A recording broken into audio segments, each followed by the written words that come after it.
something fascinating is happening in the world of religion and spirituality and in the world of science. There's a fascinating new area where they're coming together, and that has to do with well-being in individuals and well-being in societies.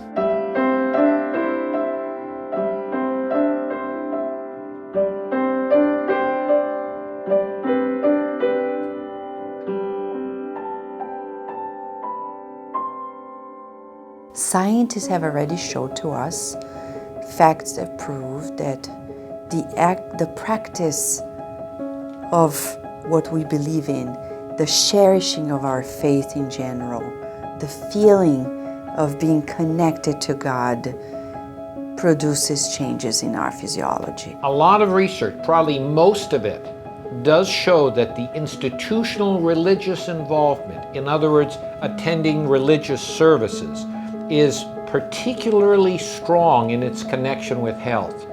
But there is also a lot of research that shows that private or personal religious beliefs and commitments are very important for a person's mental, social, and physical health. Science is objective and doesn't have all the information. Religion is subjective.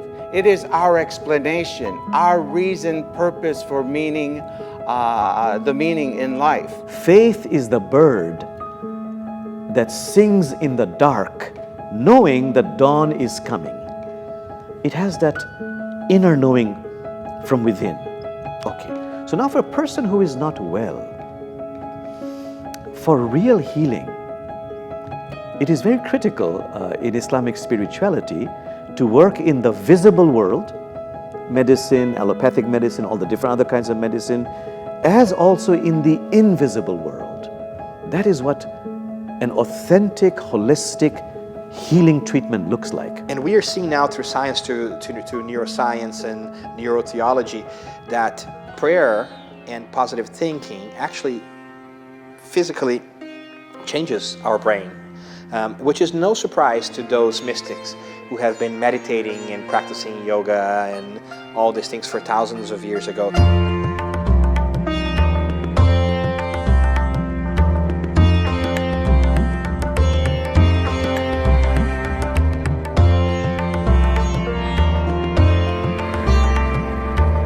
There's a lot that's being shown now in science that a contemplative life, meditation, prayer, is a tremendous stress reliever.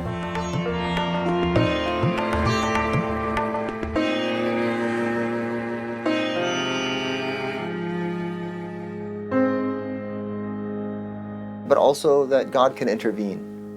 God can intervene in a miraculous way to cure people from illness and to help people overcome incredible, what seem seemingly impossible odds with regards to physical health.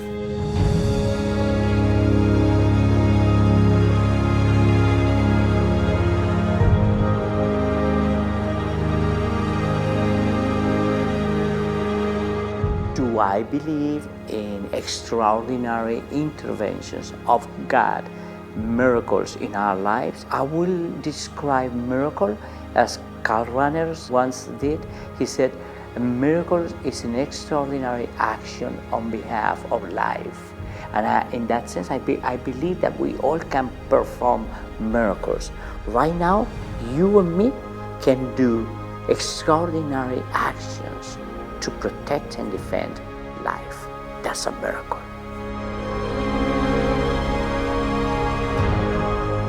Other more extraordinary things, I think even Jesus rejected them.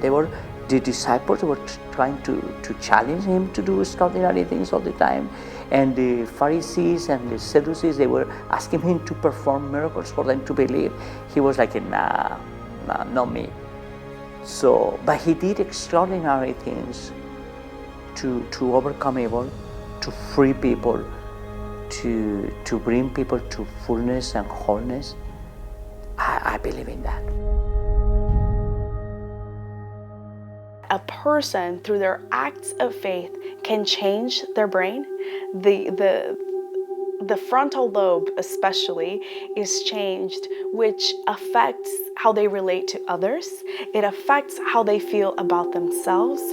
It helps in anxiety levels, stress levels, and if you know, a lot of our chronic diseases today are caused by stress and anxiety and depression. We have to have faith in our own body. Our own body has millions and maybe even billions of years of experiencing injury and harm. So it can heal itself naturally, not supernaturally. That positive affirmation, belief in God, belonging to a strong faith community has a positive effect on health, then I have to equally believe that negative thinking can lead to very bad health outcomes and possibly death. If we live with high stress for a long time, it's really bad for our heart, it's bad for our clarity of thinking, it's bad for our cortisol levels and our whole endocrine system. But the best health is the health that comes to the depths of the soul. So you can be physically ill, but yet inside yourself, in the depths of who you are, you can be healthy. It's just the last part of the cleansing, the sort of when we exfoliate ourselves. It's sort of a spiritual exfoliation, if you will. And in a similar way, if I understand that, okay, I wish to preserve my body as much as I can, I wish that my body is healthy and functions properly as long as I'm here, but I understand that when the body dies, I don't die. And when my family member dies, actually just the body is dying, but the soul whom I loved, whom I had a relationship with, continues and will be existing somewhere else. But I'm not a human being who has a soul. I'm a soul who has a human body for a determined period of time. And then when I become old, I can look back and say, okay, I went through my childhood, I went through my youth, I went through my adulthood, and now I'm coming to the stage in which I have to retire and prepare myself for a next stage, beyond this body. And then it's not so scary because I understand that I'm going through stages and there are other stages beyond this body, and I can, with some more natural, in a more natural way, I can try to move on to the next levels, even being curious to know what is expecting me in the future. Our purpose and meaning in life comes from spiritual answers. And you can find it in religion, you can find it in work, you can find it in marriage. It is everywhere. Spirituality is the place where we all find the meaning and the connection of life.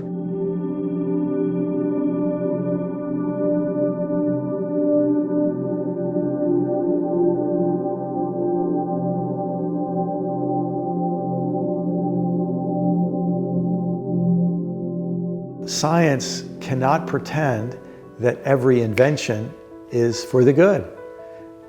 They have to say, well, what is a good life? What is the kind of human existence for individuals and communities that we really seek?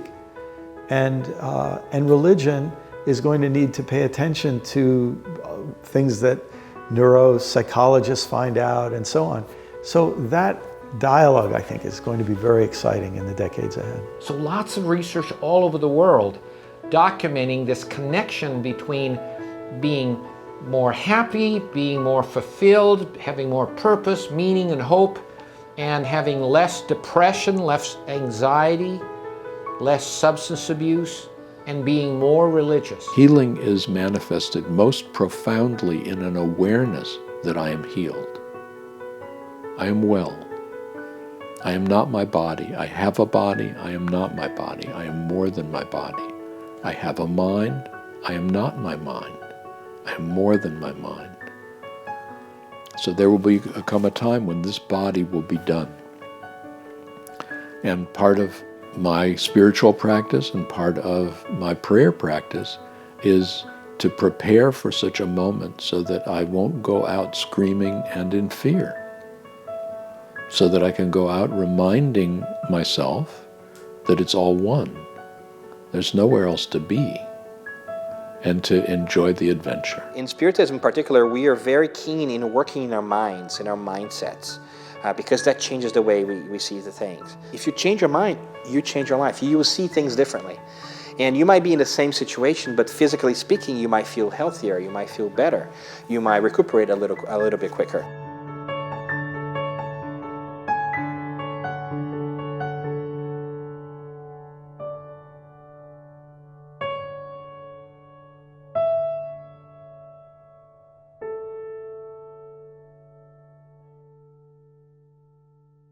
Now, religious involvement is very strongly linked with the emotions, with thoughts, particularly emotions that are positive, the positive emotions, such as having meaning and purpose in life.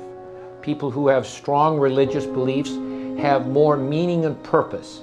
They have more optimism. They see things more positively. They have more hope. They have more hope when they are going through difficult life circumstances. And because they have more hope, they're more optimistic, their physical health is better. It's better because they have a reason to live and they have a reason to take care of themselves. But I do believe that our bodies, our minds, our souls, our spirit, and our communities are all intertwined, and they make a difference on how we feel. And so that is why I pray with people who seek better health, who are ill, or who are facing death. And I hope that the prayer helps. And I think that feeling support of community helps everyone at the worst of times. Faith has been shown to have a tremendous impact on physical health, on the healing aspect of things. In Spiritism, we learn how faith can actually motivate our spiritual and physical selves towards the reparation of the body that is ailing, that is in the illness. Let's go back to 2,000 years ago. When Jesus had the miraculous healing, one of the things that he would state afterwards was, "Your faith has saved you." He placed on the person the responsibility for not only having sought him to receive the healing, but also to maintain it. It was one of the key things. We have a responsibility to maintain it. Physicians of the future will realize that many illnesses doesn't really come from just the physical aspect of it. The moral side of our being may affect our physical body and the health, the way we think, the way we feel, the words that we speak, the spiritual pollution that we are exposed to and which we contribute to oftentimes when we are vigilant with our own thoughts. So I believe the prayers of all the faiths, really, this is where my interfaith belief comes in, that we all can help one another by positive thoughts. And I believe some of it is our body, and I do believe negative thoughts, and I have way too many negative thoughts, do react negatively. You know, this stress really hurts our bodies. So I believe negative thoughts and you know, issues that happen to you that are out of your control are very dangerous to your body.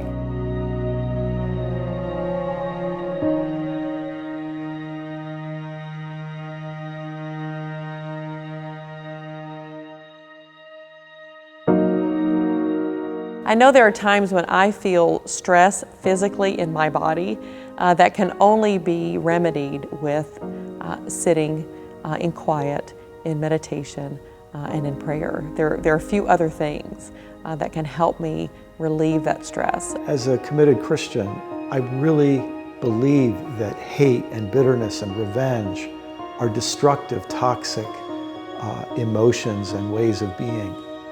And so because I take those things very seriously, I try to deal with them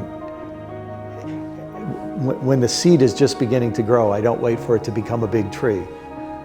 As a result, I think there's much less stress in my life. My body is not filled with all of the chemicals associated with rage and fury and fear and anger. And I think that makes for a better life. If one sees prayer as a way of consciously directing consciousness, consciously directing our awareness, then I would say unequivocally, prayer works. In Jewish tradition, prayer is always a part of life. Even our thoughts, our mind, what we think, can be positive thoughts, can be negative. So positive thoughts are good for our health, and negative thoughts are very bad for health. Someone who is depressed can easily fall sick because he has accumulation of bad thoughts that affect him physically or her. Put our attention on our sorrows and pains and troubles. Psychology supports the idea that it will grow. We believed we were victims of diseases, and we are not. We are not victims.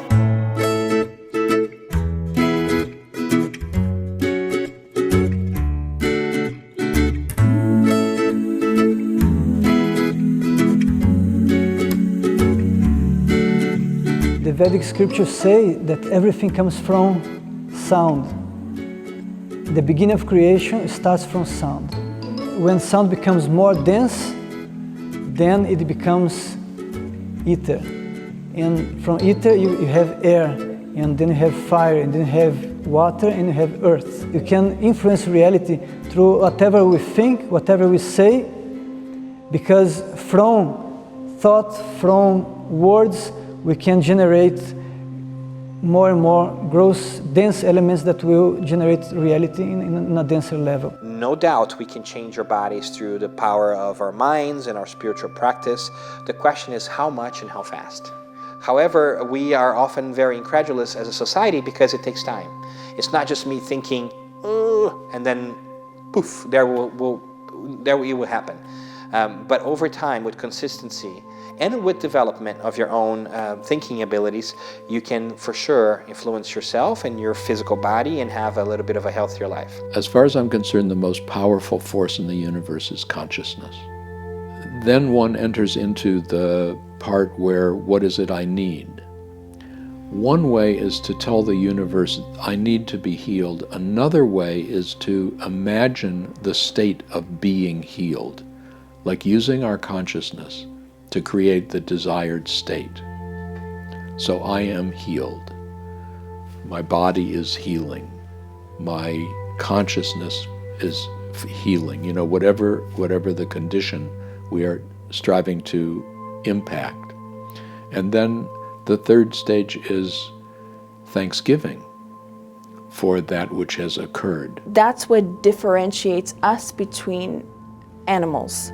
Animals, they react, but we have the frontal lobe to make the decision to say, wait a second, I can rationalize and say, this isn't the best decision for me. We are responsible for ourselves, not only in decisions that we make, but the lifestyle we live.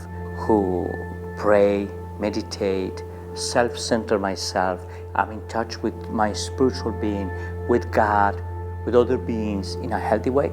Obviously, that will affect my life holistically. We see ourselves with greater compassion. I forgive myself more often if I have a connection with God and cherish it than not. And my relationships will potentially be benefited as well, which is part of mental health.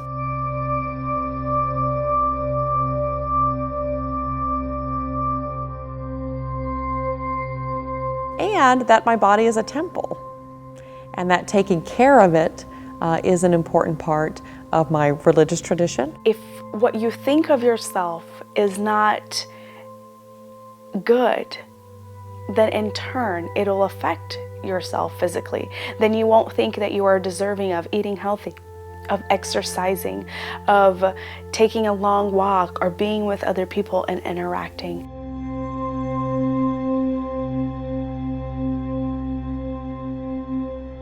Our spiritual being, our psychological being, our intellectual being, our physical being is all a whole, a connection.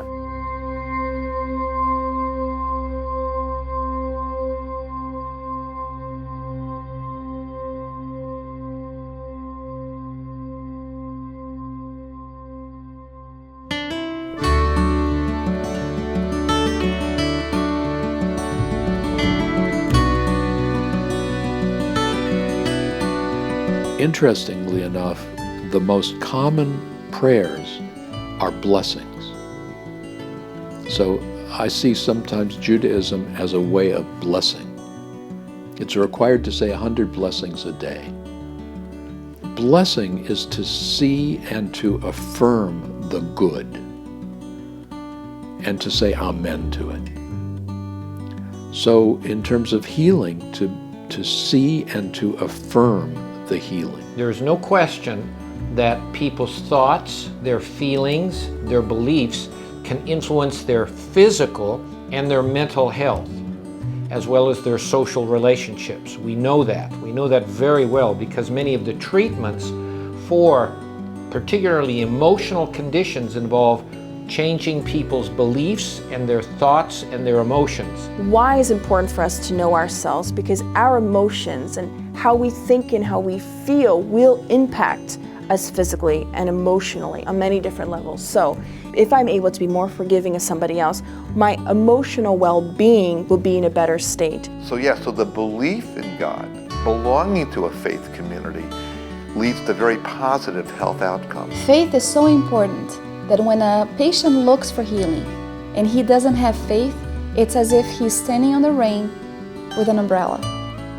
The water is falling, but it's not penetrating. He doesn't allow it.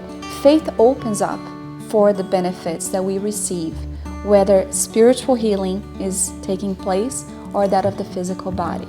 So faith is truly important part of the healing process. A person is made of faith.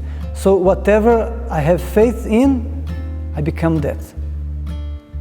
So if I have faith in God, so I become godly. If I have faith in truth, I become truthful. And whatever I focus my intention in, I develop those things. Those who are more religious are happier, have less depression, cope better, live longer, have lower blood pressure, have better immune functioning, use fewer health services.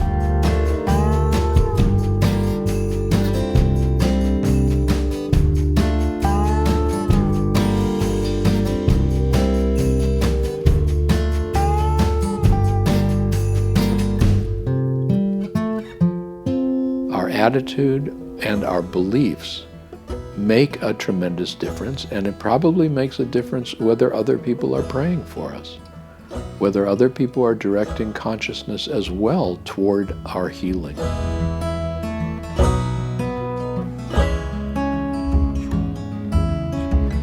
If you believe there's a God and you belong to a faith community, to a church, a synagogue, a mosque, and you have strong beliefs about God, you have strong faith,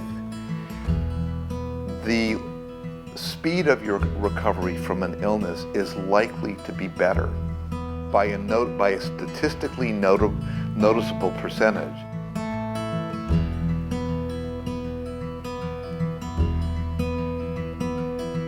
A lot of times when people die, that death is seen as a failure of prayer or a failure of medical service,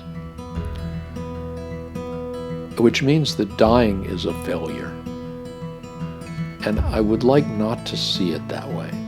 I don't think that's helpful. I think there is healing, significant healing that's possible even when the body is dying. The body may die, but the patient is healed. And I've seen that time and time again when working with people who are dying. So to hold the idea that all healing is just going to be manifested as an external condition, I think is very limiting. Healing is manifested most profoundly in an awareness that I am healed.